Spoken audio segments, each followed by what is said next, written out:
not a fix for SQL injection. What?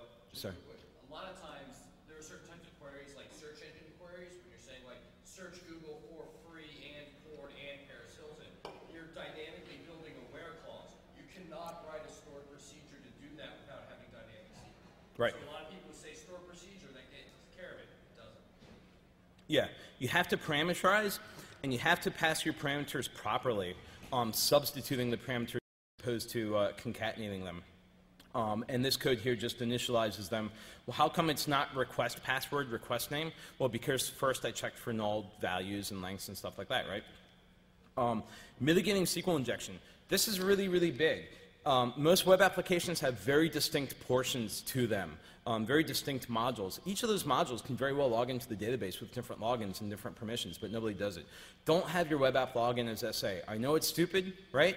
If a company greater than, like, say, 500 people, I guarantee you one of your web apps is logging in as SA right now. It happens all the time. Obviously, test your site for SQL injection. Be careful what you test with. If you use a tool to test your site, make sure it's a good tool. If you use people to test your site, make sure they're good people. There are tools out there that aren't so good, and it's really fallen into a false sense of security. You can set an option to disallow ad hoc queries, i.e. disallow concatenated queries from the code or command text from the code and force it to use stored procedures on the server. Now, that doesn't fix anything, but it does at least put all of your queries in one location where you can scrutinize them. Things you can do to make instant responses much less painful after now having to started helping some folks out with instant responses. Number one, make sure your web server is logging everything. Go into IIS, go into Apache, whatever you use, check all the boxes. Don't leave anything out. Keep your exception logs and back them up and store them. Don't erase them, right? Keep them for a certain amount of time. If your daemon doesn't log exceptions for you, instrument your code and log exceptions. Make sure your web server logs extensions. Put IDS signatures that look for 500s going out, that look for ODBC error messages going outbound. They're good alerts. The biggest thing I can say is if you get hit with SQL injection, unless the field used was actually a get, your web server logs will be next to useless. The only logs that are useful are transaction logs from the database itself, and those aren't things that people usually store.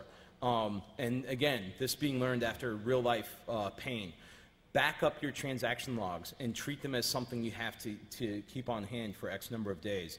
Unfortunately, transaction logs from a SQL server are a binary format, but there are some commercial log viewer tools that will let you go in and read them, reconstruct things. Even the transaction logs don't log everything.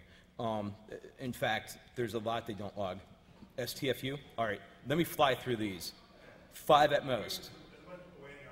Okay, well, they should come in. This is the funny stuff now. So that's the end of the SQL injection. All right. I usually don't talk just on SQL injection. I usually talk on web app security as a whole. And one of the things I always like to do is kind of wrap up the last couple of months in web application security, because there's always something new and exciting happening.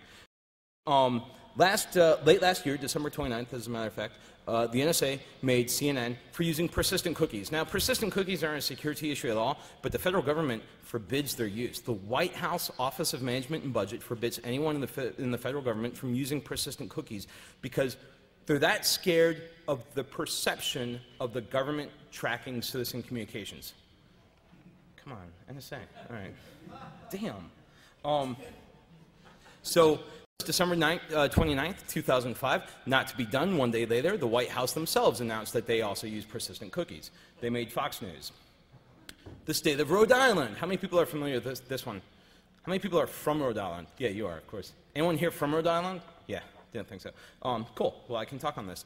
The state of Rhode Island got owned, gave up a bunch of credit card numbers. They violated the #1 rule of incident response. The #1 rule of incident response is make no assurances, right? Make no assurances because someone will prove you wrong. They came back and said, well, the card numbers were encrypted, and we've always been compliant to PCI. We always will be. Therefore, this is irrelevant, right? So I decided to actually look up PCI, and it turns out even at the lowest tier, they have to do this little self-assessment questionnaire every quarter. So I looked at the self-assessment questionnaire, and it's actually pretty decent, right? It's a hell of a lot better than DISCAP. Are egress and ingress filters being used, right? And egress filters. Payment stored in a database that is not in the DMZ? Are you building your applications according to generally accepted web app security guidelines? Are you doing things to prevent SQL injection, right? Vulnerability scan of the systems and applications, pretty decent. So if this spokesperson's quote was accurate, then these would all be checked off, yes. And this Russian website would be completely bogus. And it might be, I don't know. I can't read Russian. I can't really evaluate that well.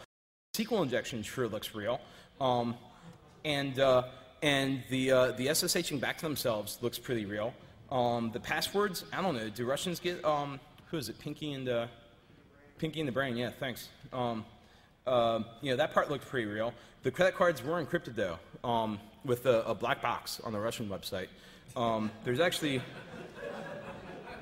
There's a screenshot in here somewhere. Well, there was of him using the decryption functions in the PHP to decrypt the cards.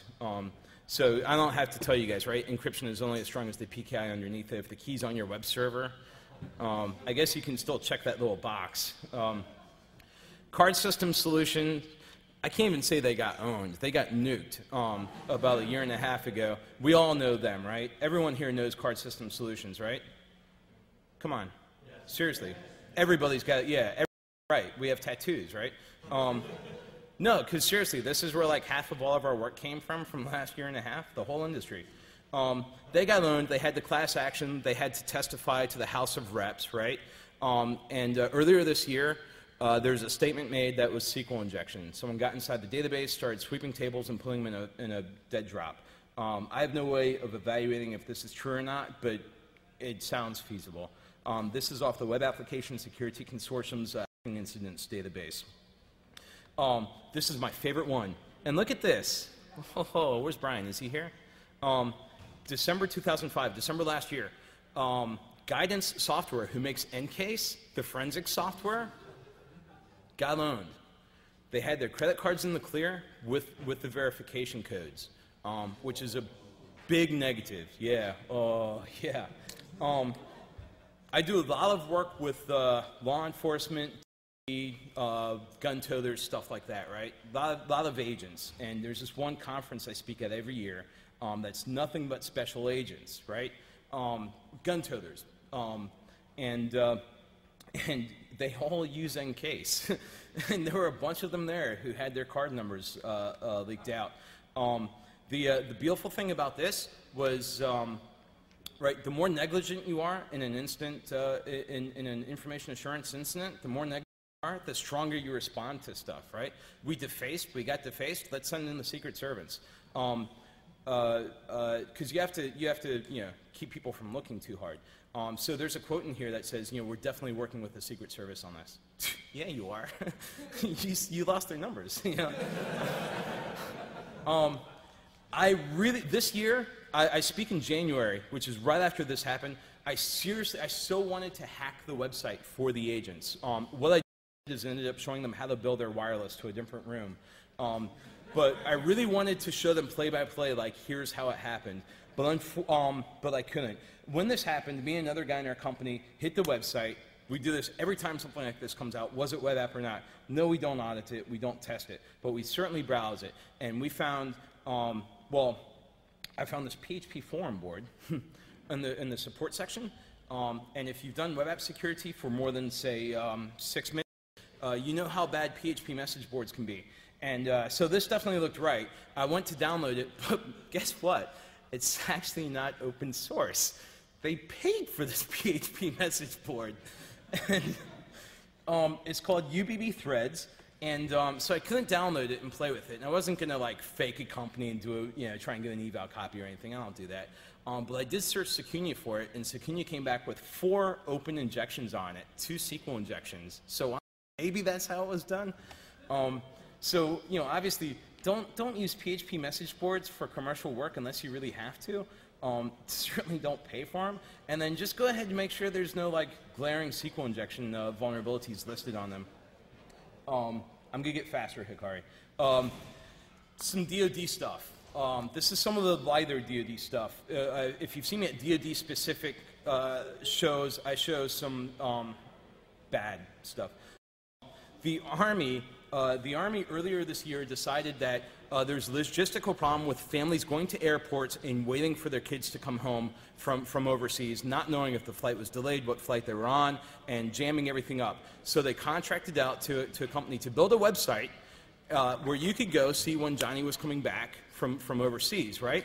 I call this the convenience of knowing troop movement plans and mode plans without all the inconvenience that goes into human intelligence collection.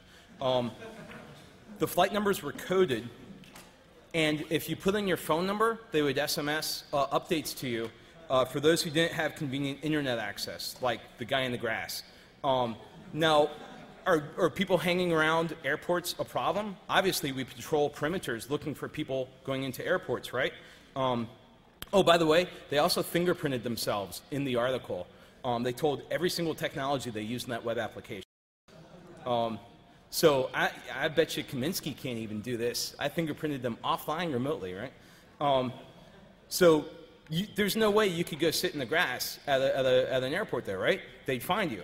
In Chicago earlier this year, a drunk 24-year-old spent 6 minutes between two tarmacs before they caught him.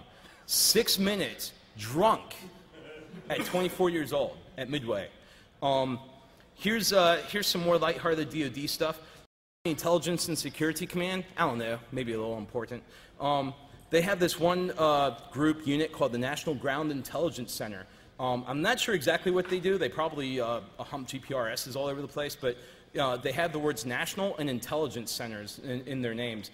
And the first thing I saw at this website that kind of struck me as odd was the Pat Roberts Intelligence Scholarship Program. The second thing that struck me as odd was the URL, avenue.org/NGIC. And I thought, wow, haven't seen that one before. So I used one of my favorite hacking tools, this little guy right here, and I went up one directory, and guess what they host the National Ground Intelligence Center on? The Jefferson Madison Regional Library System.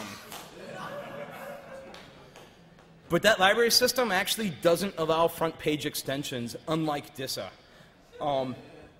If you're a services company and you're going out there selling application services and you're going to use a timestamp for your session ID, at least sync your clocks up. So that's the end. That's the end of the Wax Museum. Thank you.